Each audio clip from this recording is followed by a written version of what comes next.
Dragul meu, vreau acum să-ți arăt niște lucruri care, din punctul meu de vedere, sunt extraordinare. Da. Pentru că pe undeva e o confruntare între David și Goliat, ai putea să zici. Da? Da. Iranul are o populație de 90 de milioane de locuitori față de micuțul Israel. Dar vreau să te uiți foarte atent la 3 lucruri pe care ți le arăt acum. Și care fiecare are vreo 4 minute așa. Da. Ca lumea să înțeleagă exact despre ce vorbim. Netanyahu merge, pe care noi adminte, știi bine, eu l-am criticat pentru octombrie, unde au fost prinși nepregătiți. Reacția, și mai ales reacția disproporționată. Sigur că da. Sigur, am fost aici, am discutat. Dar Bibi Netanyahu, la ora actuală, este obligat... Cu spatele la zid. Nu e cu spatele la zid. I-a trecut spatele de zid. Dar este obligat să-și apere națiunea și țara. Nu este nimic iresponsabil în ce face. Este chiar, aș putea să spun, un lucru întârziat, pentru că eu i-aș fi lovit înainte să se ajungă aici, la 2 săptămâni. O spune din 2015, s-a dus în Congres. Obama, administrația Obama este cea care a pus în istorie tratatul de care aici Trump că e un cretinism. 2015, da. Și s-a dus în Congresul SUA. Atenție!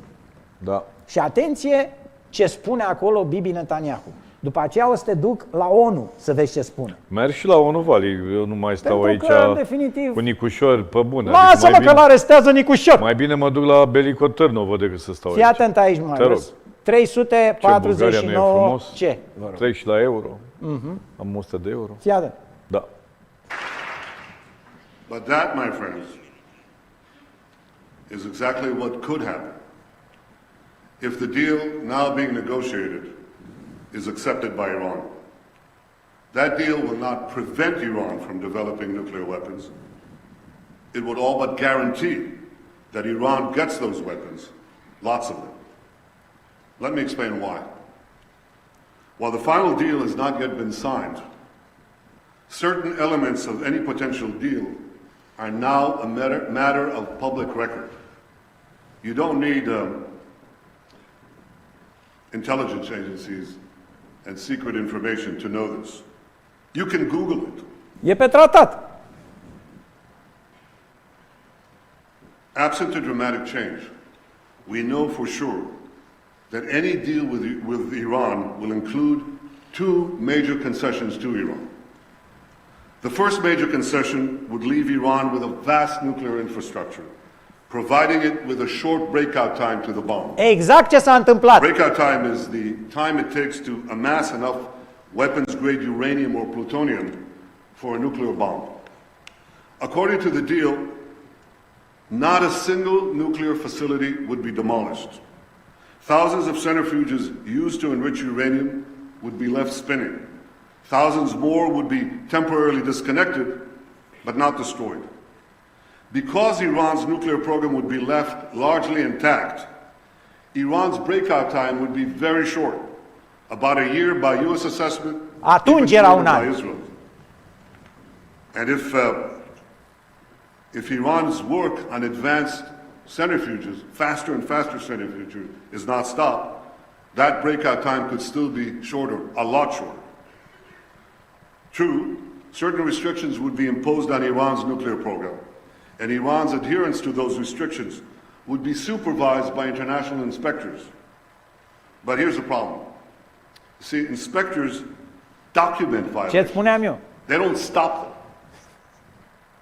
Da. Corect. Și acum fii atent, Marius. Suntem în același congres american în 2015. În același congres trăia Elie Wiesel. Fii atent ce spune Bibi Netanyahu. 350 ce vă rog.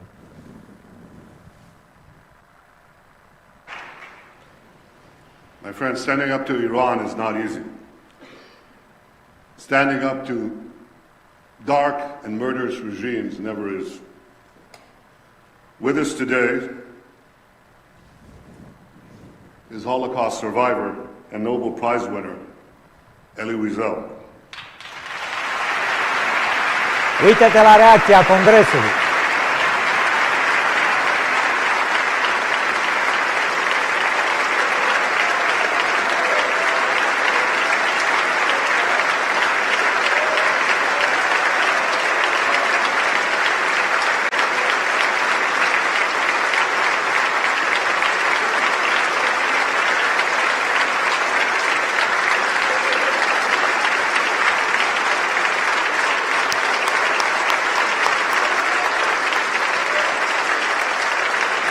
Este unul dintre cele mai puternice discursuri spuse vreodată în Congresul SUA.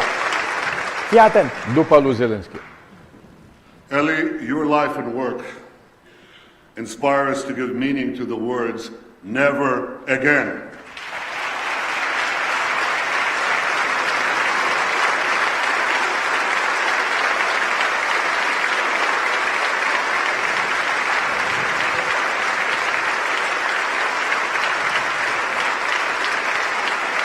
De omul ăsta vrea să-l aresteze Nicușor.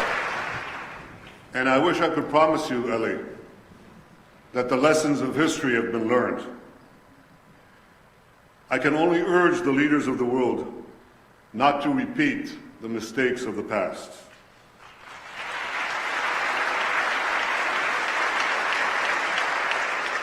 Not to sacrifice the future for the present, not to ignore aggression in the hopes of gaining an illusory peace. But I can guarantee you this. Fii atent. The days when the Jewish people remain passive in the face of genocidal enemies, those days are over.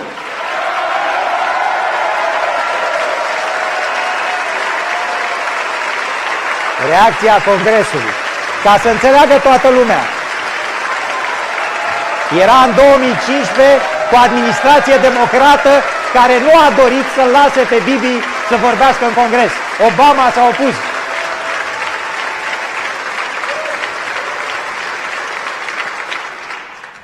We are no longer scattered among the nations, powerless to defend ourselves. We've restored our sovereignty in our ancient home, and the soldiers who defend our home have boundless courage. For the first time in 100 generations, we, the Jewish people, can defend ourselves.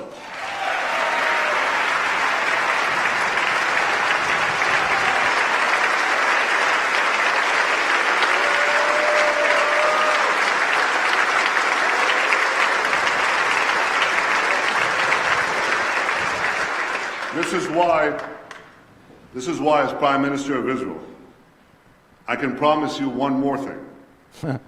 Even if Israel has to stand Fii alone, atent. Israel will stand. Fii atent ce urmează. Și fii atent la reacția Congresului în continuare. But I know that Israel does not stand alone. I know that America stands with Israel. I know that you stand with Israel.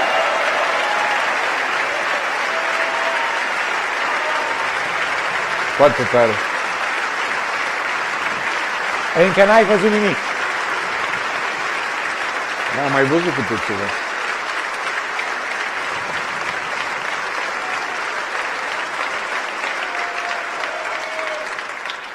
You stand with Israel because you know that the story of Israel is not only the story of the Jewish people, but of the human spirit that refuses again and again to succumb to history's horrors.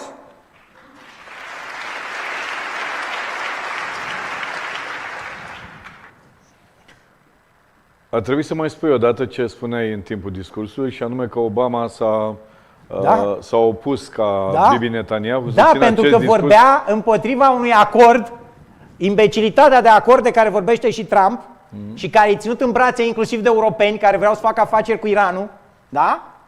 Ca să fie clar. Deci oamenii și apărau lucrarea. Și acum fii atent, Marius, pentru că după discursul ăsta, Bibi Netanyahu, în 2015, pe 1 octombrie, s-a dus în Adunarea Generală ONU. Unde? Adunarea Generală ONU. Așa. Și e bine să vezi ce a spus și acolo, unde a așezat în istorie o specie de discurs foarte spectaculoasă. Fii atent. Specie și nu după sună aceea, tot cel mai bun. Un fel de discurs. hai să vezi. Discursul prin tăcere. N-ai voie să spui. Lasă-ne să fim surprinși. Anticipezi tu, dai Explică din Cicero casă. încă la vremea lui ce înseamnă asta. Cicero a plecat. Deci, atenție, pentru că ascultându-l pe Netanyahu, ce vorbea atunci, în 2015, la Adunarea Generală, înțelege exact Mai bine ce se întâmplă ce se astăzi. întâmplă acum. Dați-mi, vă rog, 3, 5, 1, C. The vast majority of Israelis believe that this nuclear deal with Iran is a very bad deal. And what makes matters even worse is that we see a world celebrating this bad deal,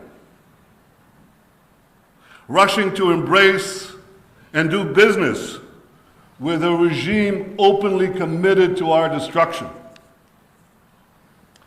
Last week, Major General Salehi, the commander of Iran's army, proclaimed this, quote, "We will annihilate Israel for sure. We are glad that we are in the forefront of executing the Supreme Leader's order to destroy Israel." End quote. And as for the Supreme Leader himself, a few days after the nuclear deal was announced, he released his latest book. Here it is. It's a 400-page screed detailing his plan to destroy the state of Israel. Last month, Khamenei once again made his genocidal intentions clear before Iran's top clerical body, the Assembly of Experts. He spoke about Israel, home to over 6 million Jews. He pledged, quote, "There will be no Israel in 25 years." End quote. Au trecut deja 10. 70 years after the murder of 6 million Jews, Iran's rulers promised to destroy my country, murder my people. And the response from this body, the response from nearly every one of the governments represented here, has been absolutely nothing. Utter silence. Deafening silence.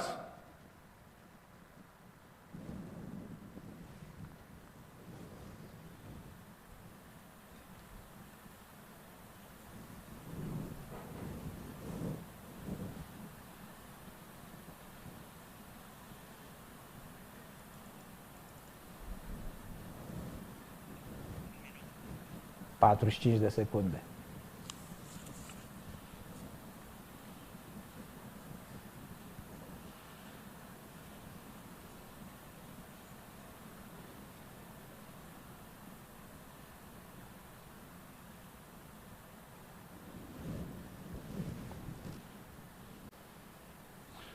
Perhaps you can now understand why Israel is not joining you in celebrating this deal. If Iran's rulers were working to destroy your countries, perhaps you'd be less enthusiastic about the deal. If Iran's terror proxies were firing thousands of rockets at your cities, perhaps you'd be more measured in your praise. And if this deal were unleashing a nuclear arms race in your neighborhood, perhaps you'd be more reluctant to celebrate. Da. Pe acest om Nicușor vrea să-l aresteze. Ca să respecte tratatele. Curțile. Nu știu. Oamenilor. Ogrezile. Hai să ne uităm puțin la situație. Ogeacuri, da.